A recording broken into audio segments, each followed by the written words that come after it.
This morning I want to introduce our panel, and I'll just go as we have it here in line. Bob Allen is a professor at Drexel University. Bob his recent research is focused on developing techniques to improve access to digital history. In particular, Dr. Allen has developed several novel interactive graphical timelines. He has also developed techniques for texting processing and indexing of digitized historical newspapers. He has explored how techniques related to his work on digital history can be applied in e-science. Before joining Drexel, he was at the University of Maryland and a senior scientist at Bell Corps and a member of the technical staff at Bell Laboratories. Our next panelist is Bernard Riley. He is president for the Center for Research Libraries, which is a consortium of 250 university colleges and independent research laboratories here in the United States, Canada, and in Hong Kong. Riley is a principal investigator for 2 digital preservation projects funded by the Andrew W. Mellon Foundation, the Political Communication Web Archiving Investigation, and the Auditing and Certification of Digital Archives projects. He recently planned and directed a 2-year National Science Foundation-funded study of long-lived digital collections. He is currently at work on a study of electronic news production and distribution, and he was previously Director of Research and Access at the Chicago History Museum, where he directed digitization and dissemination of the CHM Library, archives, architecture, broadcast, and pictorial collections.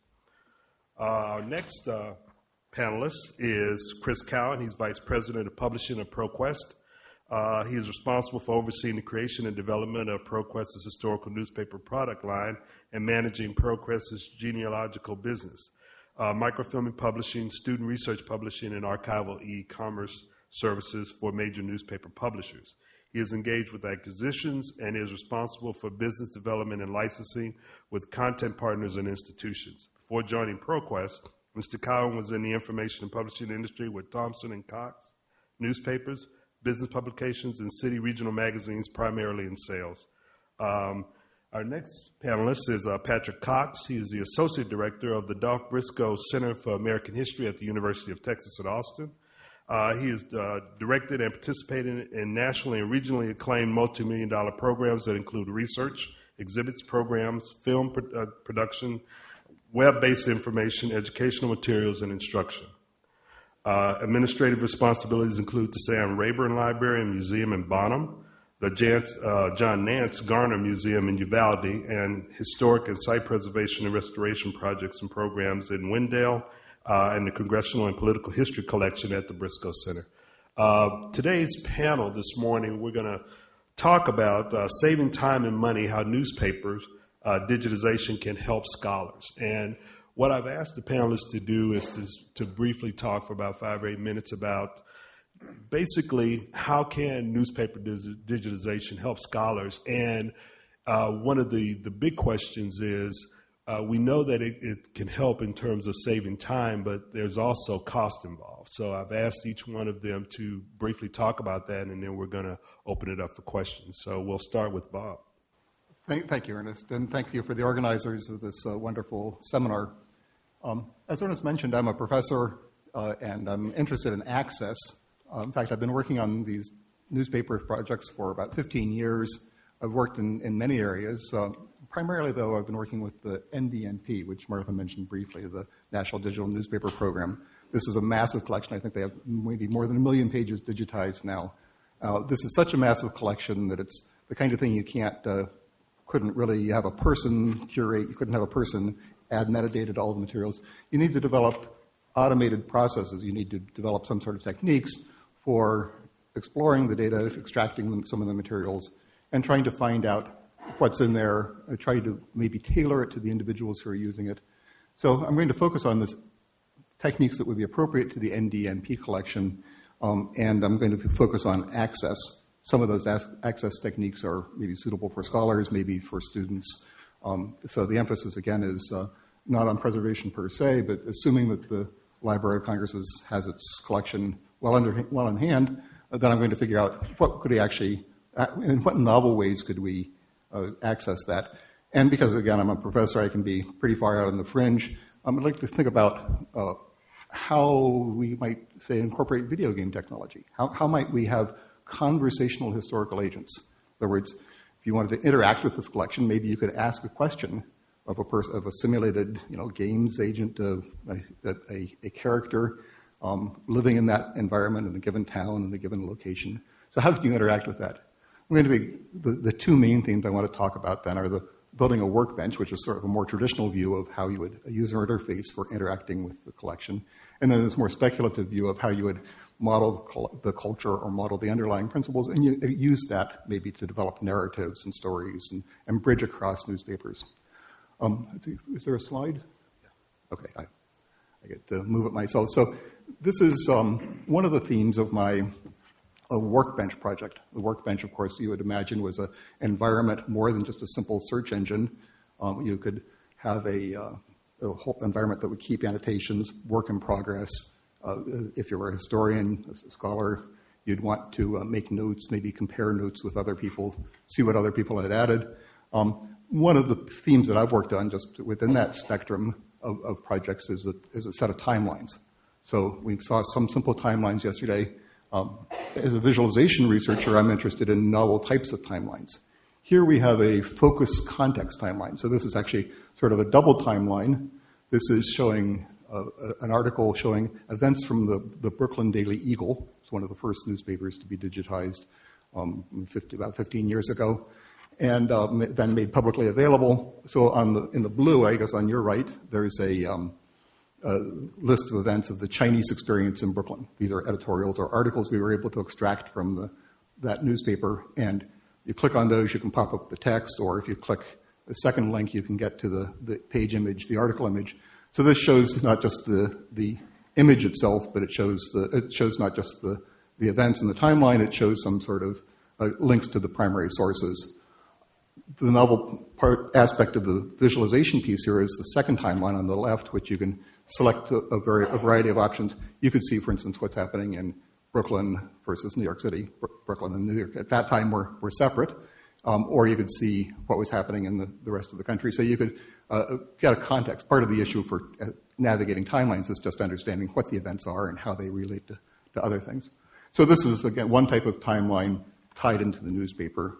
You could imagine, in fact, I've developed some other timelines that also have a focus on causal relationships. So moving from just discrete events in a timeline to a sort of narrative. Of course, there's some sort of story of history. There's a thread. Maybe people have different stories, and you could build the interface to allow people to put their own stories into the thread. But you could imagine a timeline as the beginning of a narrative interface, see how the events are connected. So altogether, we have this is one set of studies dealing with timelines. Go into depth, and if you can find my website, you can see the full papers. But you could also, in addition to building the interface, you might want to get into mining the content.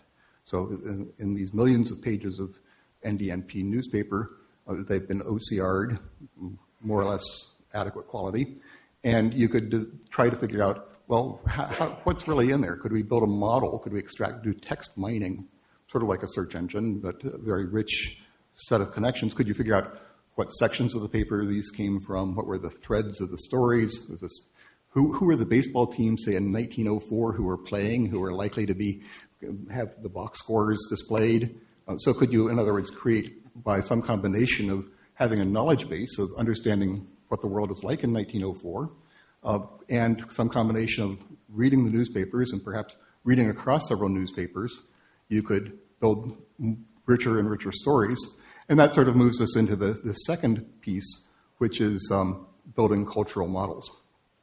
So this is a very speculative view, but you could say that we're interested really in what's happening in the community. The newspaper is filtered through a variety of roles in the newspaper. Is a filter. It shows one perspective on that culture. But in many cases, we have several newspapers. We have events from many different perspectives. Could we somehow go back and, just as we might understand the set of baseball games in 1904, could we understand, in general, what's happening in the culture, the communities? How is a rural community different than an urban community? So could we eventually build some sort of generalized model? Now, again, this is all very ambitious, and one very simple sort of speculative approach. Initial data point I have, I was able to look at the occurrence of the word campaign in the fall of 1904 before the election, and then the word election. So there was a distinct pattern, sort of an alteration between the word campaign appeared in the months running up to the election, and then the word election itself. So we're mining the words. This is a richer version of what's come to be known as cultureomics. That is, again, using sort of text mining to extract meaning. But in fact, here we're finding a sequence of events. We're finding the patterns of events. A very simplistic relationship between campaign and event. But ultimately, we'd like, there's sensible material, sensible descriptions of the community in the newspaper. We'd like to extract that. And ultimately, we might like to, as I say, portray this with some sort of, if we had this deep model, we could portray it with a character actor. In the small inset on the right side of the screen, we have Dean Bennett. Drexel's in Philadelphia, so this is an important person in Philadelphia. He's the reigning character actor who portrays Ben Franklin. So you ask him questions, and he'll respond as Ben Franklin would have back in the colonial days. We could imagine every little town, students going into the papers for their towns. They might have timelines to orient them who's the mayor of the town. But even more ambitiously, could we have a character actor that popped up and said, gee, you want me? I can tell you about the town. I was the blacksmith, or I was. It's only by creating these sort of rich models and somehow maybe tying this to video game technology that we could do this. But this is a sort of speculative, sort of far out idea, but I'd like to toss it out there just as a possibility. It's probably more than scholars want. Scholars maybe, the theme of the panel will want to focus on the workbench, on the tools for interacting and annotating the material. But then we would also want, for ordinary citizens who you might imagine, the Columbia, Missouri video game as Columbia was in 1900. So you could have an interactive environment that was much richer and might be entertaining for some people. Thank you. Bernard? Oh, thanks. I want to thank Dr. Perry and Dorothy Garner for inviting me to participate. I work with research libraries, and so I bring the perspective of researchers here. The term for this particular session is scholars, why digitization of newspapers is important for scholars. But I think we want to broaden that term. Scholars normally refers to people in the humanities, in the history, and in the social science fields. Researchers is the broader term means really people involved in inquiry and analysis, in the gathering and interpretation of data and content.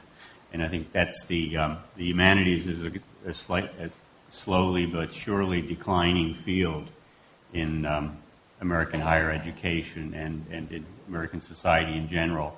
But research is alive and well, particularly longitudinal research, something that economists have in common with academic humanities researchers, is that they're interested in bodies of information that stretch over time, and interested in the interpretation of those bodies of material. So aside from the humanities, you have an area of policy research, public policy research, which has exploded in the last 15 or 20 years as the federal government policy research apparatus gets defunded gradually.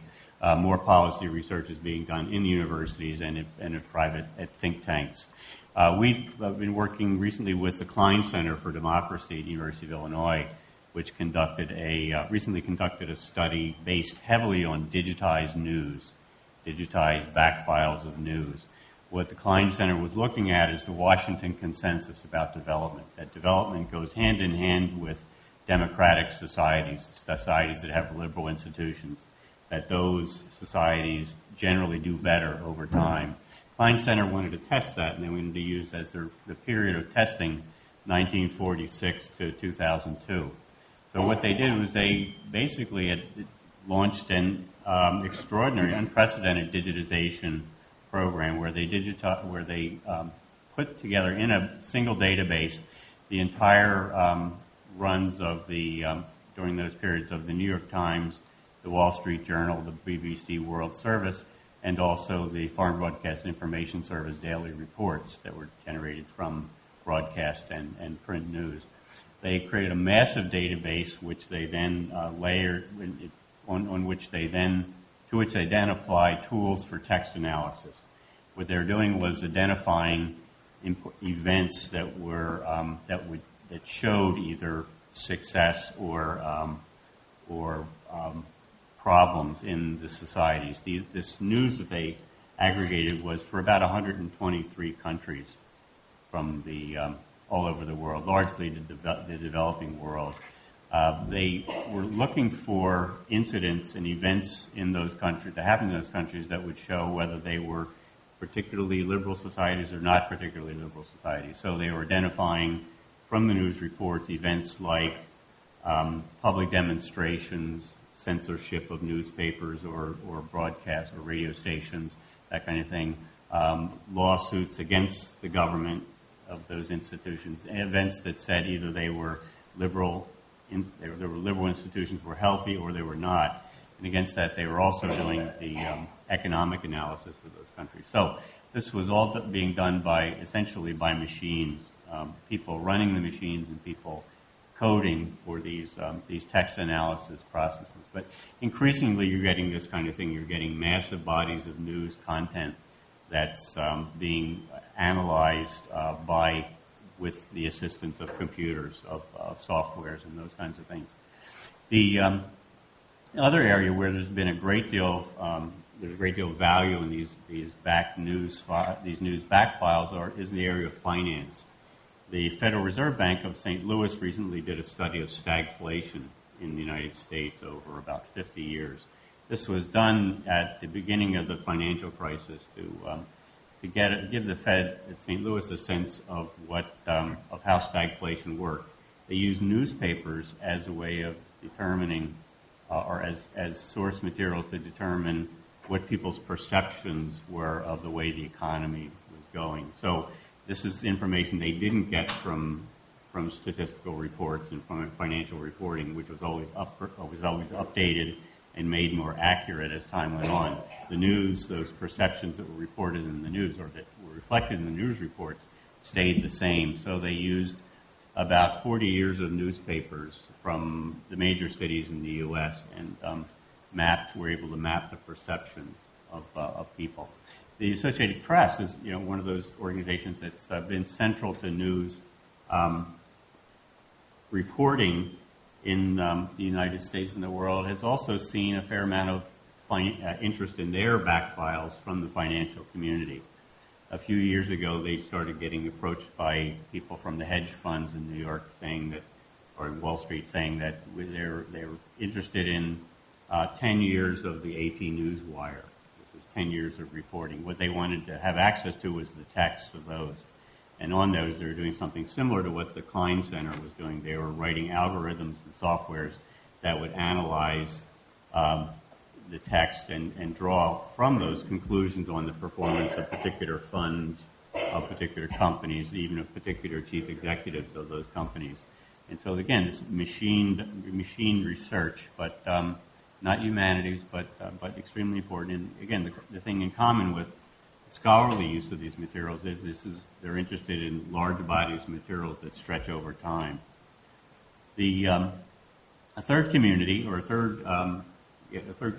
that has a stake in the preservation of news files is the human rights community, the legal community. In particular, a few years ago, the Center for Research Libraries went to the MacArthur Foundation and started talking about the preservation of electronic evidence, in electronic form. And we had worked with the Documentation Center in Cambodia several years ago, the Center for Research Libraries with Yale and Cornell University, a couple other universities, to preserve a body of files, a collection of files that had been left in the 12 Sling prison after the Khmer Rouge left it and shut down the prison in the 1970s. These were files that included written confessions of inmates at the prison, documentation of executions and torture, documentation of the people that passed through the prison. These are files that were sitting around in rusting file cabinets since the 1970s. We microfilmed, this was years ago, so we microfilmed these files, and recently they were turned over in evidence to the International Criminal Tribunal that was convened by the UN and the Cambodian government to try the remaining Khmer Rouge leadership. With the MacArthur Foundation said, we're really not interested in the serving historians or preserving collections for historians. But what they saw in this was that this was a situation, Khmer Rouge, where 30 years had passed since the files were abandoned in Phnom Penh in the prison, and between then and when the actual tribunal takes place. So the question is will evidence in electronic form survive that long? Will it be admissible? Will it have enough integrity to be admissible in court? So these are just a couple of the areas that, where the digitization of back news files have a real significance outside of the historical and genealogical worlds. The preservation of these files is all made possible by the historic investment of libraries, historical societies, and local museums, and to a certain extent the U.S. taxpayer. These institutions in the U.S. particularly have collected, maintained, and indexed back files of newspapers that the newspapers and publishers themselves did not preserve, or in many cases did not preserve. This has been an enormous historic investment, and it's because of this that we can digitize newspapers today. The various models for digitization involve, again, the libraries. I think they'll always involve the libraries, but I think it's imperative today too that we exploit the capabilities of the aggregators, the capabilities of the electronic publishers that have developed wonderfully important and useful tools for analysis and discovery of news content. There's a number of different models for this. The British Library's recent arrangement with Bright Solid guarantees the digitization of a large amount of content for the British Library. Their arrangement with Gale Cengage guaranteed and actually accomplished the digitization of 19th century newspapers. The Center for Research Libraries has, in the last couple of years, pursued a different model. We've worked with one of the electronic publishers, Redex, and its parent company, Newsbank, to digitize extensively foreign newspapers. These are newspapers from developing parts of the world, Latin America, Sub-Saharan Africa, South Asia, Eastern Europe, and we're moving along. This is, the model is different because over a couple of years, we've digitized about 2.5 million pages. And the library, Redex and Newsbank has invested a lot of money in this. They have a wonderful platform, very useful platform. But the research libraries community has also invested $1.4 million to date voluntarily during one of the worst recessions in American history to the digitization of this content. The reason for that is that the library organizations feel that they still have a stake in the preservation of news content, particularly developing world historical news content. And if it's going to be done well, they need to be involved. So those are just a few comments on the importance of digitization of news files for researchers and for scholars in general. Thanks. Chris? Here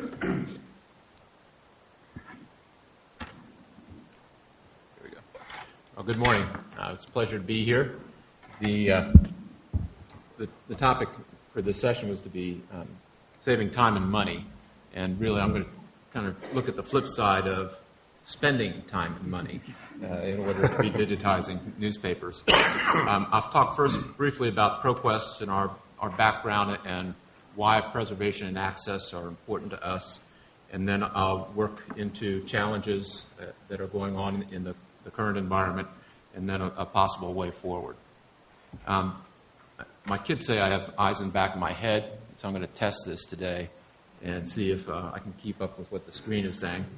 ProQuest, our roots are actually embedded in preservation and access. Back in 1938, our founder, Eugene Power, went to Britain, convinced the authorities at the British Library to allow him to bring in this new technology of microfilming.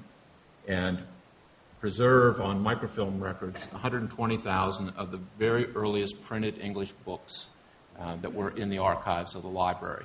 And he did this with the rise of Nazis in the continent and the burning of books, and persuaded the library then to let him make multiple copies, distribute those throughout the world, and that began the business of ProQuest.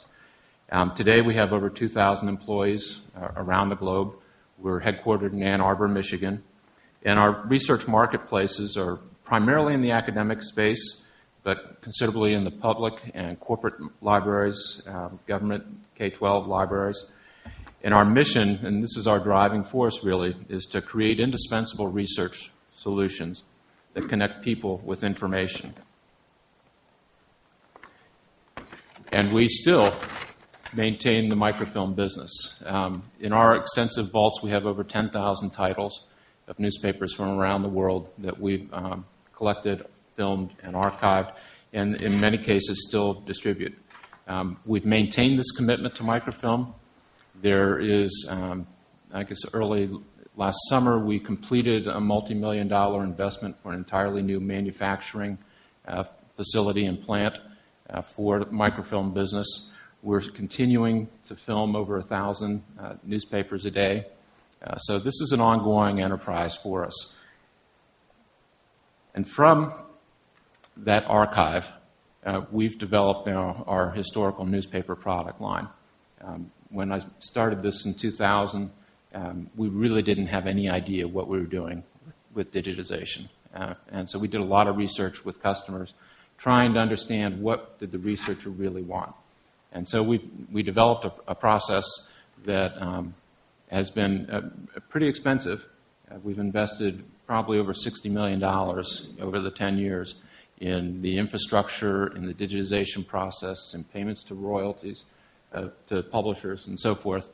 And it's been a major commitment, but it's been hugely successful. We have other companies in our space, like newspaperarchives.com, Gale, Redex, and then, of course, the National Digitization of Newspaper Program. All of these enterprises are really looking to try to bring into the digital world what has been confined into a hard copy or print world.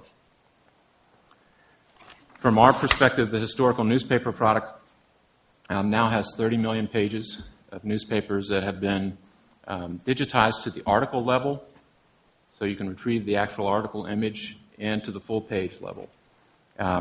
It's been a massive program, and it's been hugely successful. There are over 8,000 subscriptions that we have in the global marketplace to our product. We've also been engaged very aggressively with Google in their Google News Archive program, and we provide then e-commerce solutions to publishers that allow them to sell their archives via their website with a program called ProQuest Archiver. And the impact really has been, over the past 10 years, it's really transforming research in many, many fields of discipline, many of which Bernie just attested to. So where ProQuest is now is that we have several $100 million worth of annual revenue coming from historical research products. And the largest of those is our historical newspaper program. That microfilm collection that we started the company with back in 1938, we've digitized that. And that is in early English books online. And that continues to grow every year. We digitize more and more of that content. And these are just some of the fields that are impacted by the value of newspapers for researchers in all these different disciplines, from political science and sociology, business and economics, American, European history, fine arts, media and journalism, health and medicine. I mean, the list goes on and on and on. And we know from our public library experience, it's a treasure trove for genealogists.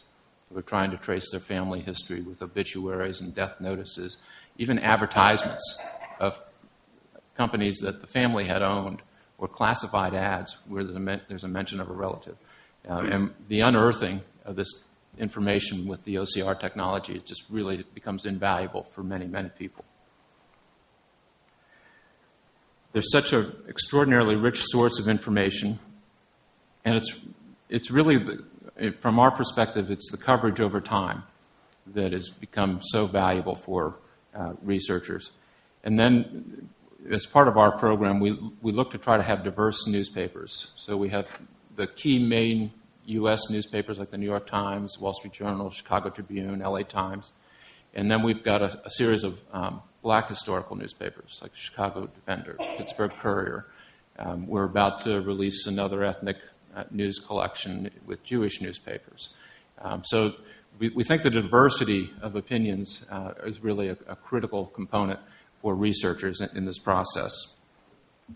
And then when you combine the newspaper content with tools that can be applied, some of which Bernie was talking about with the Klein Institute, that there are all types of ways to interpret the data and make a new assessment or enhance a knowledge and an understanding of various topics. So the value to research really is that there's accelerated and improved research. Research that formerly took months can now be accomplished in hours. I've had several authors write to me, one of which was an author who was writing on the desecration of the American flag. And he said in his letter that actually it was an email, so it wasn't that long ago, that in terms of the research he would have had to done for this project, it would have taken him 2 to 3 months going through hard copy archives and microfilm, and in 8 hours he accomplished that. And so it was just an ecstatic professor. The real thing that's getting very exciting is the utilization of new tools, data visualization, text mining, faceted search, collaboration tools for researchers. This is where the industry is really headed. And so it's really a dynamic time in which we're participating. This may be hard for you to see, but I've kind of outlined in our product, the search results will come up, and at the very top you'll see a red box up there, and that's a suggested search. It's our smart search technology that as researchers plumb the database and ask questions and get their responses, we begin to build algorithms that align those together. So if you searched on a certain topic, we're going to give you suggestions that other people have found over the time period and would be maybe helpful research suggestions for you. And as more and more users aggregate that, the social power of research comes into play, and that smart search becomes more and more refined. We have a very straightforward, simple timeline over on the right-hand column so that you can see the distribution of articles that are available over that time span. And you can refine your search then within specific time segments if you'd like. So now we deal with the newspaper industry. And this is the news industry. It's the death or destruction of the Hindu god Shiva. And it's really, though, in that process of this destruction, there's also the beginning of creation. And this is really a time of destruction and yet creation in the same breath. Our challenges are the newspaper DNA. It's inherent in newspapers not to really think about preservation per se.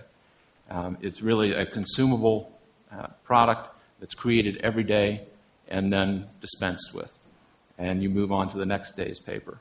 It was always fascinating to me at the Dayton Daily News to watch 800 people scramble like mad all day long and deliver a product to the customer's doorstep the next morning and then start all over and make a whole new product. It's a fascinating dance to be engaged in. The print business model is really under siege, and it's an unrelenting siege. It's not going to end. It's only going to accelerate. And the publishers are scrambling to survive. So preservation is not really a priority. It's not on their radar screen, and frankly, it really never has been.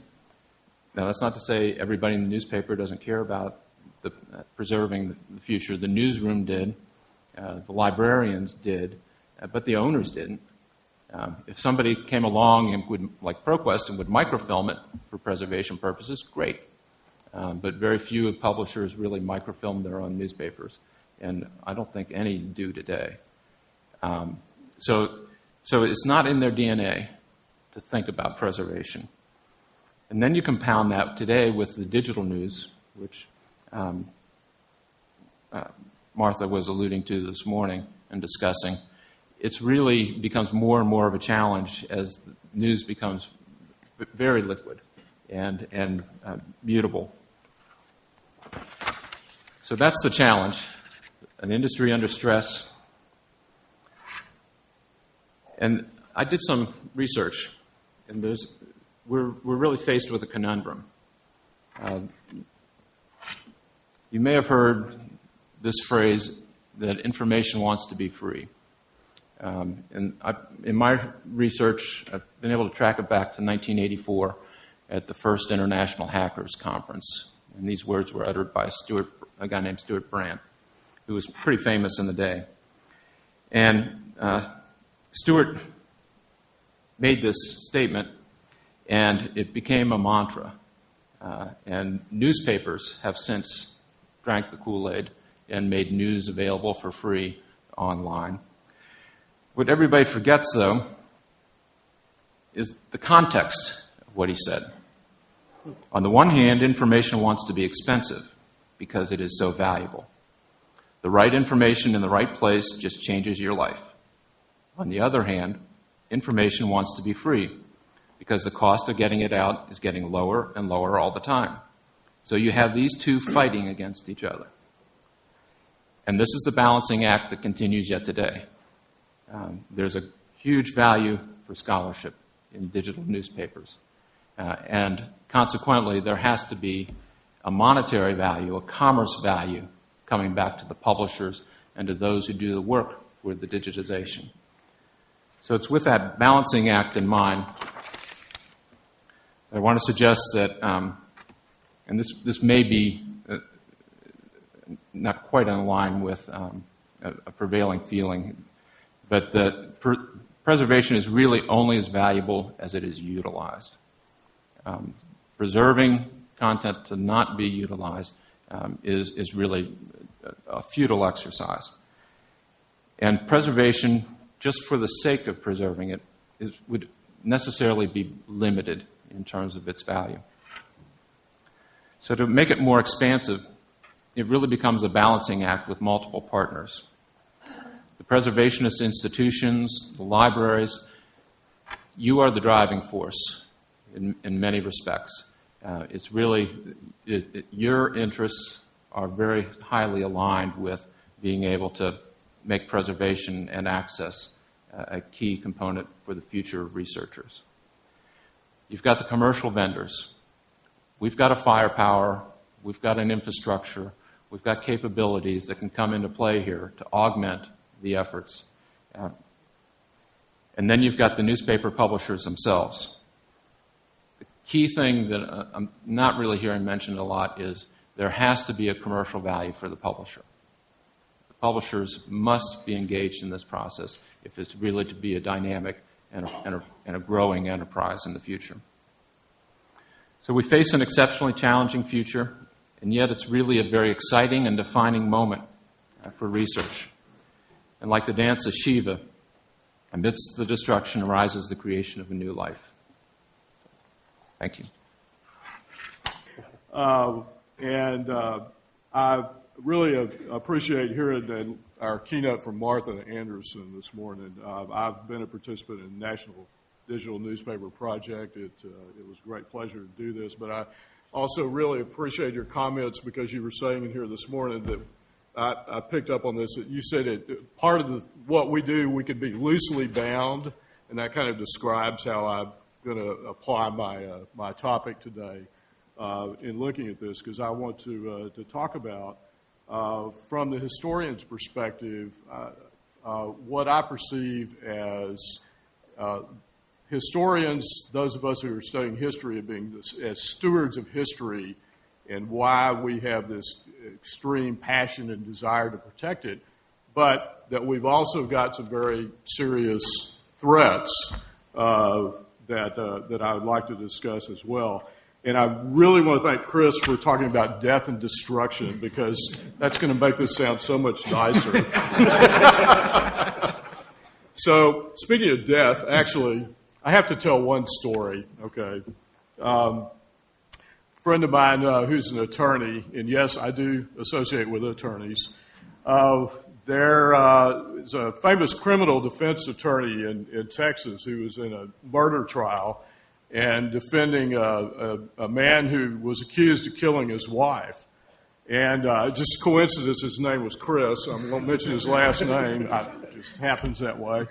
But as he was defending, the prosecutor was very adept and had a lot of success in convictions.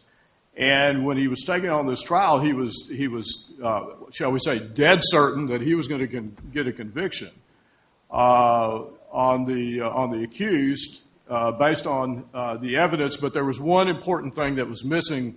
There was no body.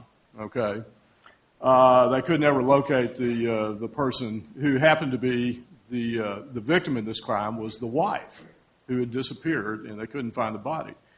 So after the prosecution finished their case, the defense attorney got up and made his case, and then in the closing argument to the jury, got up and said, the prosecutor has done a very ample job with one great exception.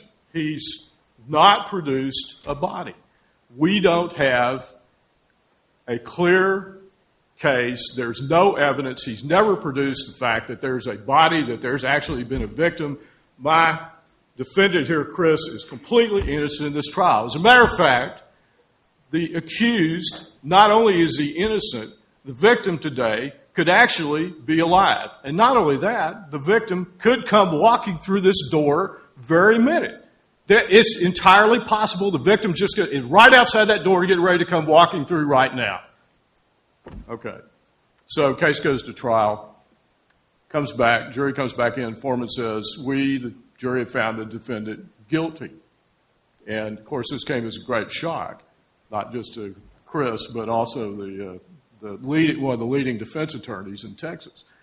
And the jury foreman came over afterwards and said to the attorney, he said, well, counselor, that was a great story that you told about the wife and not being able to appear and all that. And he said, when you told that story and pointed the door and told everybody to look, everybody in the room looked with one exception. So the next time you tell that story, you might clue in your defendant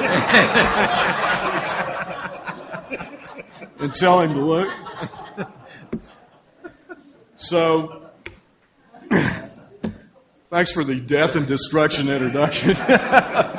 Yeah, but as historians, and why we talk about, I want to talk about the fact, the body of evidence, actually, that no pun intended, of course, but why it is so important for us as historians to have this information not just available, but that it is preserved. And I think it's a good segue as to what we've been talking about for our panel today. I think a lot about, in being a historian, what it means that we actually not only are looking at things that go on in the past, but trying to put this in context, because people look for historians in this age to not only bring about some interpretation and analysis of things that have gone on in the past, but I think in particular people look at historians now to bring about and provide explanation and apply it in the context of what's going on today and what's going to happen in the future. Now, I can tell you for one, I really don't like using history to project what's going to happen in the future, even as we were talking about today, even when it even applies to baseball. It's great because you can prove a lot of things statistically, but that's happened in the past, but there's no guarantee that it's going to happen in the future. But as the stewards of history, I think it is our responsibility that we do have this duty of care duty of service and this responsibility to do this based on the records, the information, the material, the archives that we have available. It's extremely important for us to, of course, rely on the historical evidence that we have to provide for our work, and regardless of how we're going to publish, whether we're going to do traditional publishing or web publishing that goes ahead in the future. I say this because in looking at our role as stewards of history and providing this as for the information for the public, it's important in our role as not just being historians, but also as being educators and trying and attempting to provide information to people, not just in the classroom, but into the broader audience, in the general public, of what we need to provide in the way of historical content and historical analysis. There are a lot of examples that I can use, but let me just do one real quick, and we can talk about this later when we get into discussion. But the Civil War centennial centennial's past, shows you what a good historian I am. Sesquicentennial that we're now coming on. There's a recent article, and there's been a lot of commentary by a lot of historians around the country. And one of them, Stephen Kahn, who's a public historian at Ohio State University, just put out an article called "Losing the War and Winning the History." And of course, he's talking about the interpretation and indeed the misinterpretation on the causes of the Civil War, this whole idea of the slavery and the lack of acknowledgement of slavery playing a role. And those of you who are following any of this discussion, any of this debate now, know it's very prevalent throughout, not just in the educational systems, but in our general culture as well. And that's just one of the many examples I could use.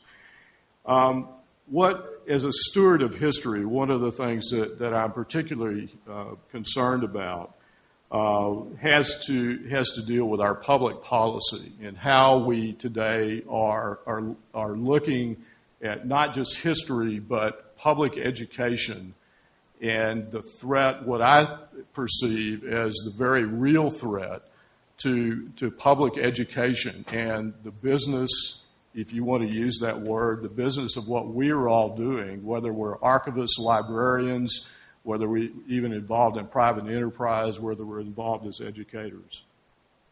One historian that I looked at when I was thinking about making this presentation, he said, is William McNeill, and he wrote this for the American Historical Association a number of years ago, but I think it's very key that we use this today. He said, "Ignorance of history deprives us of the best available guide for public action." And this is why I'm introducing this idea of what I think is the public action that we should be looking at today as part of also the bigger realm that we look at as we're exploring this topic of digitization and the preservation of history. I think the threats that we have to history and to public education and higher education are very real.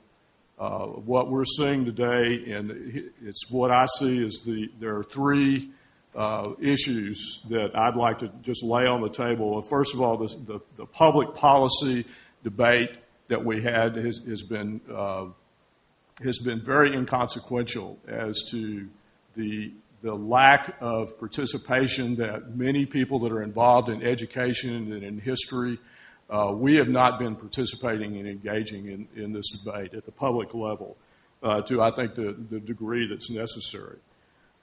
Secondly, I think there's been a very strong neglect by many of our opinion makers, both in government and in the news media, from looking at the seriousness and the consequences of these actions that are being taken. And let me be real specific now what I'm talking about on this.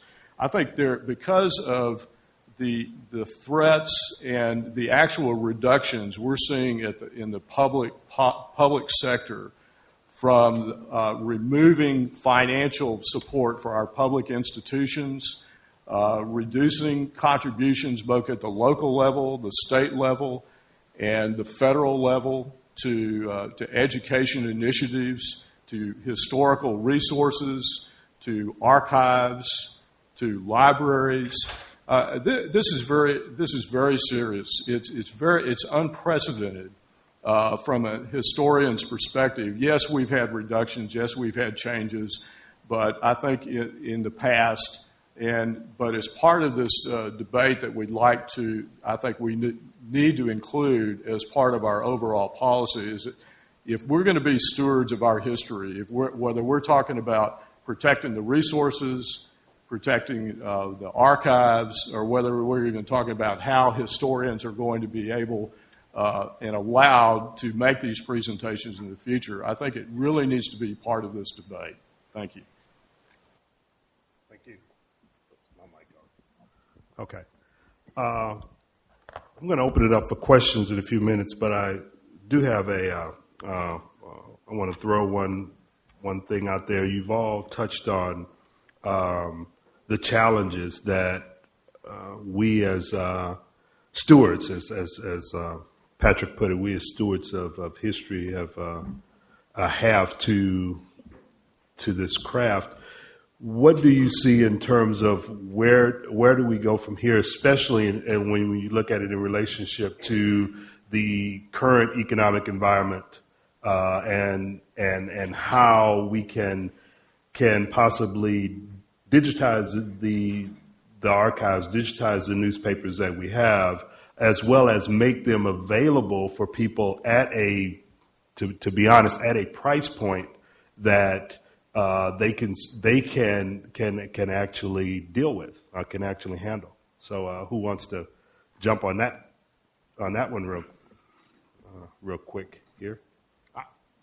Since I started this, yeah, I'll jump of it. Yeah, first of all, I think there's a couple things we need to do, and I'm glad Chris introduced part of this. I think there does need to be, first of all, a recognition, and let me start with the business community and people that are in the private sector. If they're specifically involved in working with archives and working in the preservation of records, if we all understand that, yes, there's a profit motive that's going to be involved in this. I think that there is a place for us to do that. There is, but again, a lot of these private corporations and institutions are going to be relying on those of us that are in the public sector that have the public archives, that have the resources that are now being threatened. And there's going to have to be more of a recognition for those that are in the private sector that if they're wanting to be engaged at this level, and if they do want to participate and work with public institutions, which I think is necessary, there also has to be a recognition on their part that they have to step forward as part of this debate and seeing that the institutions of higher education, of national archives, of state and local archives, they're going to have to be engaged along with us to make the case of why this is important, of why this is a civic virtue, of why this is part of the foundation of our democracy and our institutions. I mean, these are the actual principles that we're arguing about. It's easy for people that are in elected office to sit there as they're making all the budget cuts to sit and look at, these are libraries and, these are archives and it's easy to make reductions. We can hit 30, 40, or 50% off those. They'll just reduce their hours, just lay off a few more staff. That's exactly what's going on, and nobody outside of a few of us that are speaking up, there's not anybody out there in the business sector. There's not anybody. I don't hear the publishers. I don't hear others that are really making their voice. I'm waiting for somebody to correct me. So please stand up and either argue with me or tell me I'm all wrong. Bernie, yeah. Yeah, the times are incredibly tough. During the Great Depression, I think the way a lot of communities got by was that people that had resources, had capabilities, shared them. There was a lot of taking in of borders during the time. I think with the reductions in federal funding, with reductions of public funding on all levels, on the state levels, on federal levels, on local levels, there's going to be a lot more need for the non-public sector to do this work. It's going to involve two things. Number one, pooling of resources. The universities and the libraries have got to work together much more than they have in the past. It's been a lot of the digitization of newspapers has been fairly siloed, and that's got it. And also there needs to be working with the nonprofit institutions have to work with the commercial providers because, as I said earlier, the commercial providers bring to the table a lot of capabilities. Those capabilities aren't just, those capabilities and resources aren't just money and platforms. In many cases, those capabilities are expertise and knowledge of the landscape, and that's our relationship with REDX has been extremely important in that regard. The second thing is transparency. We can't afford not to know what the other person is doing. The main problem with Google News search is that Google won't tell anybody what they've got up their sleeve, that they won't, and it's not even very easy to tell what they've already done. So that's hurting everybody. There's just not enough, will never be enough money, even in good times, to digitize everything we need to digitize or to preserve all the electronic news we need to preserve. But if there's a way of forcing the aggregators, the operations like Google, to be more transparent about what they're doing, or like to expose more metadata, essentially, and that will help a lot as well. Anyone else want to comment on that? Go ahead, Bob. I'd like to be a little bit more optimistic, perhaps in the sense of the Phoenix Rising or the Shiva Rising, that there are opportunities out there. People will remain interested in history, and in fact, what we have the potential is to give them a view of the history very locally. To look up their grandparents, find out information about their town, the stream that's buried under their house that's going to undermine their foundation. In other words, there's a lot of rich material that people care about, and I think we maybe have to find out how to provide that. We can digitize the back collections, and that's some of it. There's a lot of other kinds of historical material that can be integrated together. But at least I would like to suggest there's some opportunities here, and there's at least a tradition of people being very interested in news.